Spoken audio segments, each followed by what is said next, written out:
राम राम। राम राज्य की इस विशेष श्रृंखला में हम ये समझने का प्रयास कर रहे हैं कि अयोध्या के राजा के रूप में राम कैसे थे। उनके भगवान रूप की चर्चा तो हरि अनंत, हरि कथा अनंता की तरह है, लेकिन राजा के रूप में राम ने ऐसा क्या किया कि आज भी राम राज्य की बात होती है। राम राज्य की स्वास्थ्य व्यवस्था कैसी थी कि 11,000 साल तक चले राज में एक भी आदमी की अकाल मृत्यु नहीं हुई। है ना आश्चर्यचकित करने वाला तथ्य। नमस्कार, मैं हूं प्रीति दहिया और राम राज्य एपिसोड के इस विशेष हिस्से के साथ मैं आपके साथ कर्तव्य पथ पर हूं। इस एपिसोड में बात होगी त्रेता युग में मर्यादा पुरुषोत्तम प्रभु श्री राम का राज्य जिन 5 स्तंभों पर खड़ा था, उसके तीसरे स्तंभ स्वास्थ्य व्यवस्था की।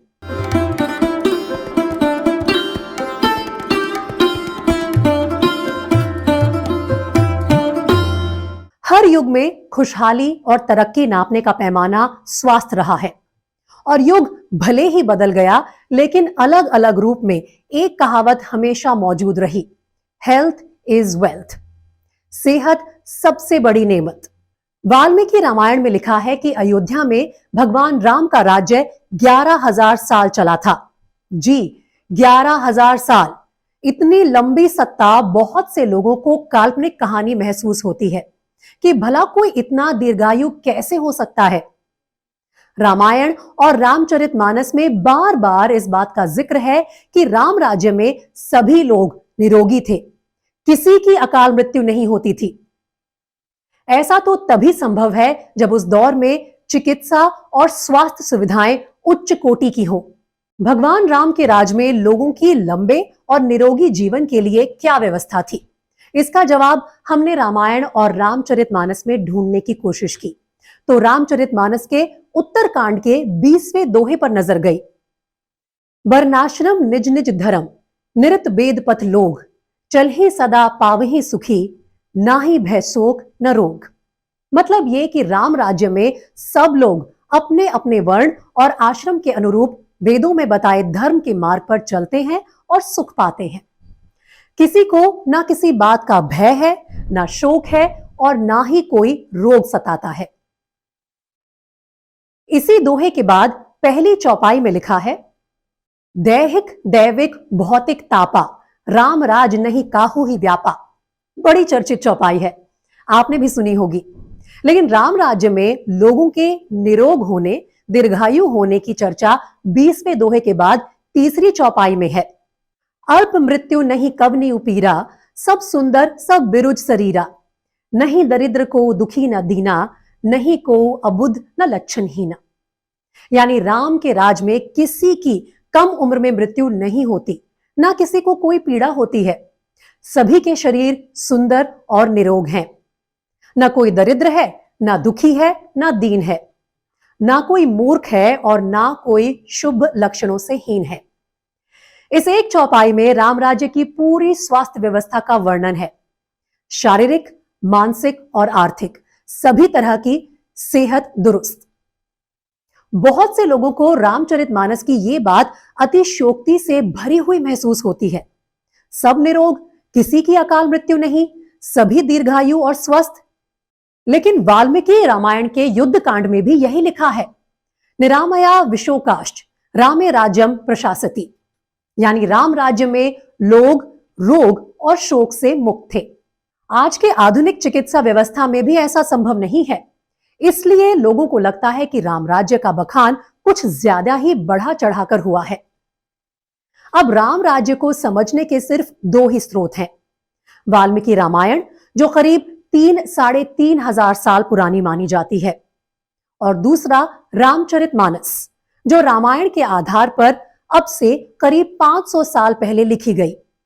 ये दोनों ग्रंथ राम की संपूर्ण कथा पर है, जिसमें राम की जीवन गाथा है और बड़ा हिस्सा उनके वनवास पर है। इसलिए सरसरी तौर पर पढ़ने वालों को राम राज्य में स्वास्थ्य जैसा गूढ़ विषय समझ में नहीं आता।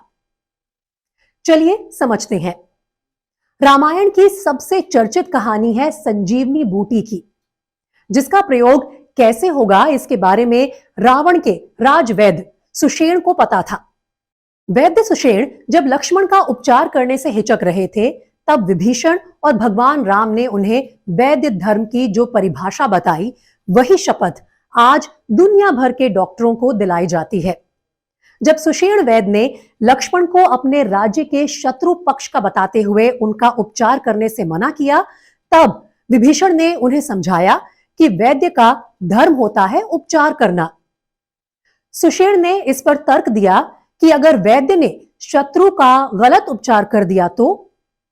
इस पर राम ने उन्हें समझाया कि वैद्य का कोई शत्रु नहीं होता, कोई मित्र नहीं होता। वैद्य और रोगी के बीच तो केवल विश्वास की एक अलौकिक डोर होती है। इसलिए मैं अपने भाई को आपको सौंपता हूं। चाहे तो आप लंका के साथ अपने राजधर्म का पालन करते हुए इसकी जान ले लीजिए, या फिर वैद्य के धर्म का पालन करते हुए इसे जीवन दान दे दीजिए। ये मैं आप पर छोड़ता हूं। आगे की कहानी तो आपको पता ही है कि हनुमान संजीवनी बूटी लेकर आए और सुषेण ने वैद्य धर्म का पालन करते हुए लक्ष्मण की प्राण रक्षा की। इस प्रसंग में राम ने जो वैद्य धर्म समझाया, उसका ज्ञान किसी को तभी हो सकता है जब उसे अच्छे वैद्य की क्षमताओं का पता हो। तो क्या राम को उस समय के चिकित्सा विज्ञान का मूल पता था? अगर हां, तो कैसे?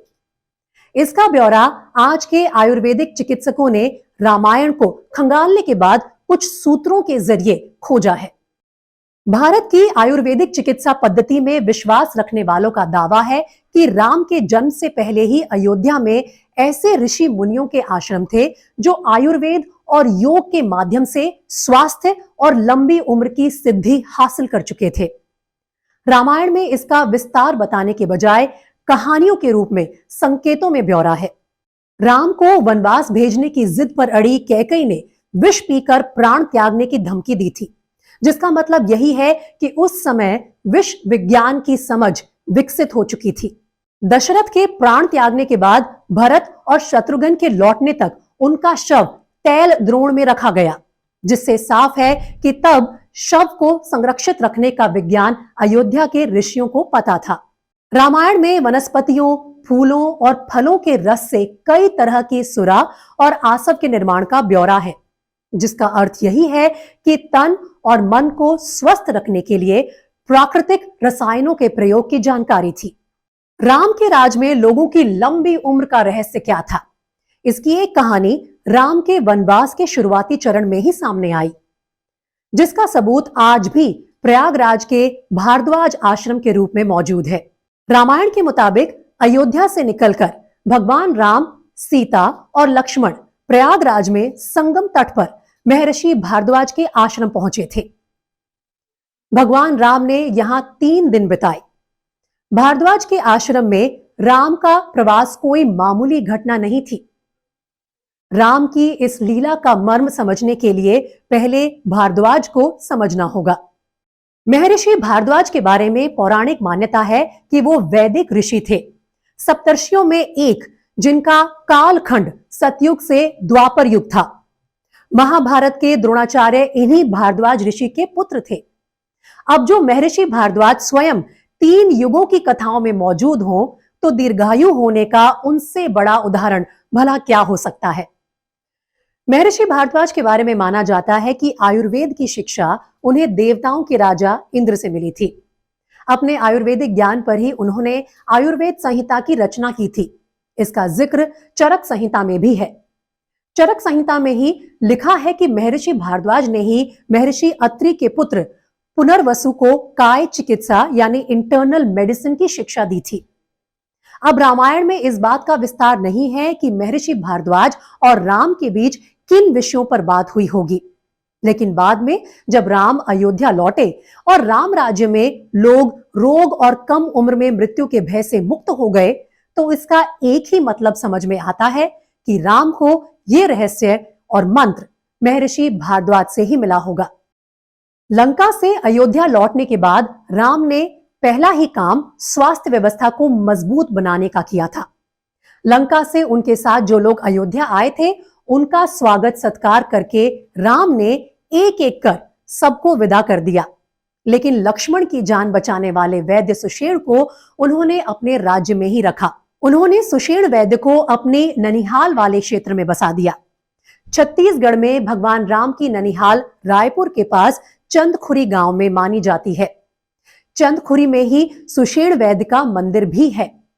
आज भी वहां के लोगों की मान्यता है कि रावण का वध करने के बाद सुषेण वैद्य भी अयोध्या आ गए थे, जिन्हें राम ने अपने ननिहाल भेजा ताकि उस क्षेत्र के लोगों को भी वैद्यराज सुषेण रोग और अकाल मृत्यु से बचा सके।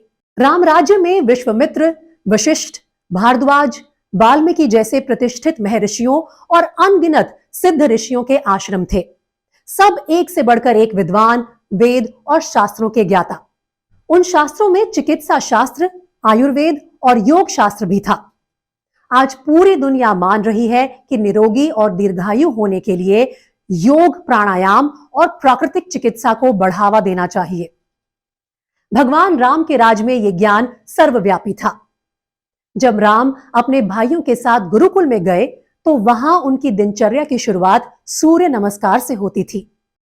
एक बार राम ने लक्ष्मण के साथ संवाद में यह बताया था कि योग की साधना हो तो कोई सामान्य मनुष्य भी त्रिकालदर्शी हो सकता है।